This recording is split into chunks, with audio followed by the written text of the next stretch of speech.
পুনরায় চালু হলো ব্রিটিশ আমলের স্টিমার পিএস মাসুদ, যেটা 1928 সালে নির্মাণ হয়েছিল।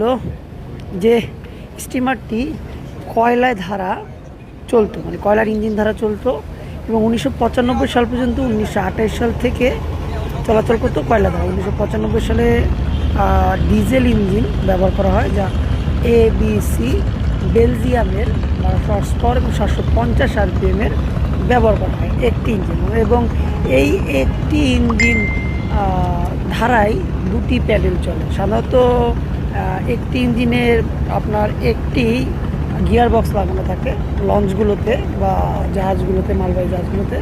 বাট স্টিমারে আপনার একটি ইঞ্জিনে দুটি গিয়ার বক্স লাগানো রয়েছে, যার মাধ্যমে দুটি প্যাডেল চলাচল করে আর কি। আর এই বোটগুলোতে চলাচল করে আপনার প্যাডেলের সাহায্যে, তাই কেউ রকেট বলা হয়, কেউ রকেট বলে, কেউ প্যাডেল বোট বলে, কেউ স্টিমার বলে। বিভিন্ন ধরনের মানুষ বিভিন্ন নাম রেখে থাকে। আর দক্ষিণ অঞ্চলের ঐতিহ্য হচ্ছে এই স্টিমার। শুধু দক্ষিণ অঞ্চলের ঐতিহ্য নয়, আমাদের বাংলাদেশের ঐতিহ্য হচ্ছে এই স্টিমার। তো এই স্টিমার ঐতিহ্য আবার ফিরে পেয়েছে।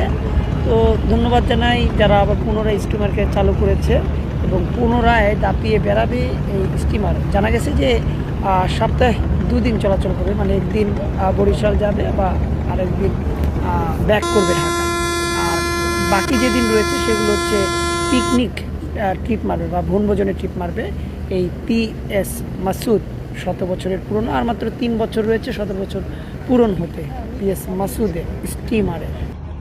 অত দূরে যায় না, লোকজন থাকলে তো দিতে পারবে না।